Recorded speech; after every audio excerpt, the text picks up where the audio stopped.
OffBeat Sports podcast presented by Celsius. It's been a tale of two seasons for the Boston Celtics. I probably aged about 10 years just from that series. I'd probably compare myself to just a younger, smarter, more handsome, stronger Michael Jordan.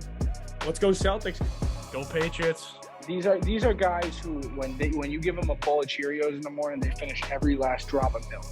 Absolute clown over here. I'm ready when you are, baby.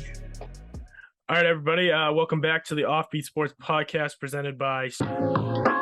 Today, we're starting a new interview series called OffBeat University, where we interview Division I college athletes, both male and female, from many different sports to get the full perspective into the lives of student athletes.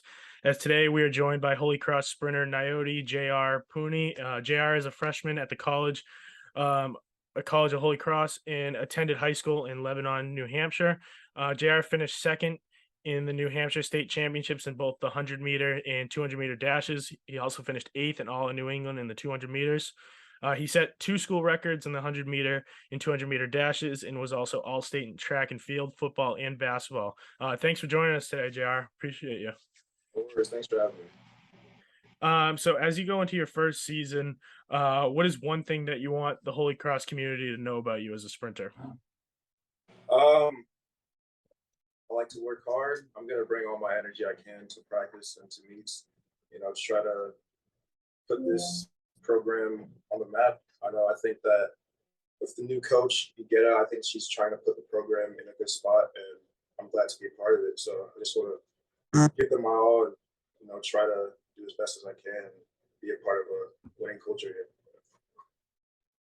So you also had Division I offers from schools such as Sacred Heart, UNH, Fordham, American University, and also had interest from the coaches at Howard, Marquette, and Miami and Syracuse, to name a few, in addition to Holy Cross. So what was it about Holy Cross, the small school in Worcester, that kind of stuck out to you and made you want to come here over those big-time schools?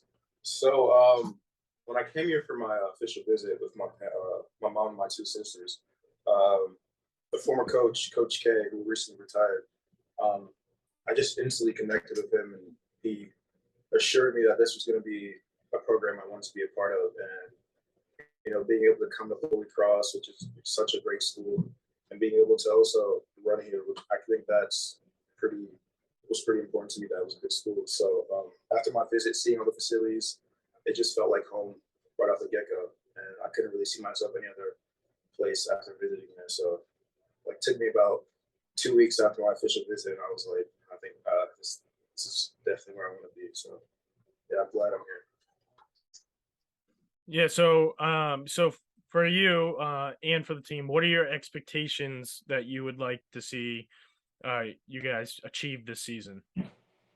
I would like to see us finish. Well, I'm gonna speak for the men's side. I would like to see us finish in top 3 in the Patriot League. I think that's very possible. I think we have a deep sprint group, a deep distance group, deep middle distance group. So I think if we all work hard in the preseason and try to all put it together during the regular season, I think that we could really shock the Patriot League and make a top 3 finish. I would like to see some school records go down this year. I think that we have the team to do so. So I'll just continue working hard and see how far we can get, see how far we can push this season.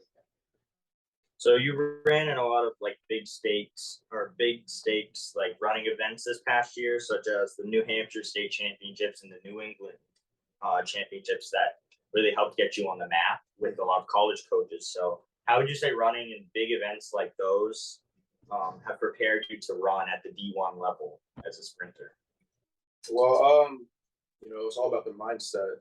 Those big meets, it's a lot of pressure. So you just have to be really in tune with your emotions and be really in tune and just be mentally focused and it's a grind and just stay calm, just stay ready to go as soon as the gun goes off. So I like to do some relaxation, some meditation before my races, just to calm my spirits and just get relaxed, So yeah, it's a lot of pressure, and I know it's going to be even more pressure on the D1 level, but I think that those meets and that atmosphere, going to all those meets like the New Hampshire State meet, doing this helped to prepare me to, face any pressure or any problems I may face here. So I'm just ready, to be out there, and I can't wait for our first meet. So yeah. So I see that you played football and basketball in addition to track and field while in high school. And did you ever consider playing one of those sports instead of track at the collegiate level?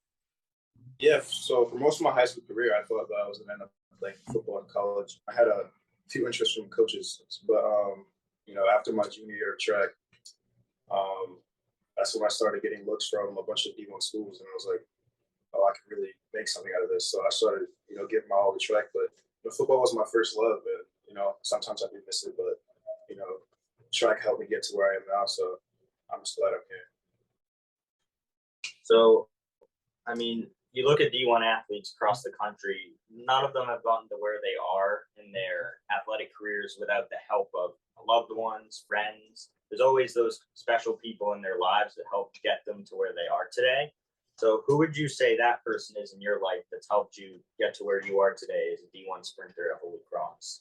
I would have to say my parents, coming from a small country like Liberia, having to escape a civil war just to be here, try to make a better life for their future kids. So, I just give them all the credit, and I give them all the praise, for raising my sisters and my brothers and I, the correct way. They had a lot of sacrifices they had to make in order for us to be here. So I just try to keep that in the back of my head, every time, go to a meet or, I'm in the classroom, just trying to work as hard as I can in order to make them proud. So yeah, I give my parents, all the praise.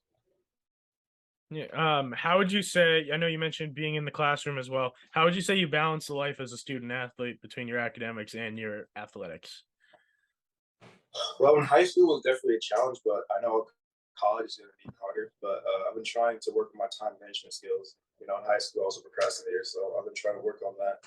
But I think it's definitely going to be, a challenge. But that's what I signed up for. So I'm glad that I got the opportunity to go to such a great school, even though I could have made the choice to go to a worse school where the workload wasn't as hard and I could just focus on being a student or being an athlete. But I came here, so I just got to work. Be a student and an athlete. So yeah, I'm glad I'm here. I'm glad that I'm able to get a good education and to run at the D1 level. So I just got to put the work in the classroom and get the job done.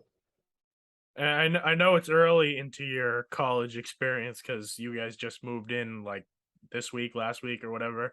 But has there been anyone on your team so far that you felt like has helped you to adjust to this new college life, balancing your time? And I know you mentioned like working on your time management. Is there anyone that's really helped you with that on the team?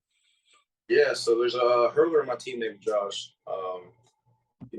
I talked to him over the summer. We DM'd, and we seemed to just really connect. So as soon as I got here, he came out and helped me unload the stuff into my room. And from then I was just like, yeah, this is someone, I want to be around, someone that, can mentor me and help me, guide the ropes. So yeah, I think that would be someone that, is helping me, just feel it out and learn how to be a student and athlete at the D1 level. So I thank him for reaching out and being such a great help to me.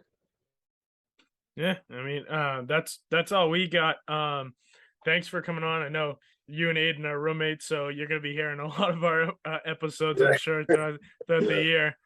But thanks for coming on. We appreciate you, JR, for coming on. Best of luck this season. Can't wait to see you do well.